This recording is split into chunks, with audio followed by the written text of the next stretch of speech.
Allah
айдын 13, 14, 15 айямы биял ай толгон күндөрү орозо кармайт эле.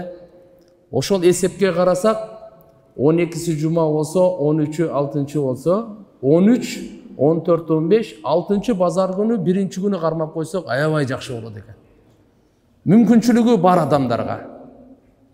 Бул жерде Бараат кечесинин орозосу дагы алдын ала бар. 13, 14, 15 дагы бар. Пайгамбарыбыз 1-чи, 4-чү күн орозо тутат эле. Бул сүннөткө дагы амал болуп калат.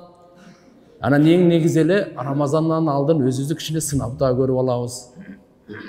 Мен даярмынбы, даяр эмесминби? Орозого түнү турганга, саарлык жегенге аракет кылайлы. Ушундай касиеттүү улуу түндөрдө Алла Таала бенделердин күнөөлөрүн кечиремин. Бирок дек сактагандардын, дайыма арак ичкендердин, ата-энесине ак болгондордун күнөөлөрүн кечирбейм деген риваяттарда келет. Ошон үчүн биз күнөөлөрдөн тооба кыла турган, өзгөчө бири-бирибизге болгон мамиледе, ылдыйөдө капа кылып, көңүл оорутуп, ушундай болуп калса, бири-бирибизден кечирим сурашып алайлы.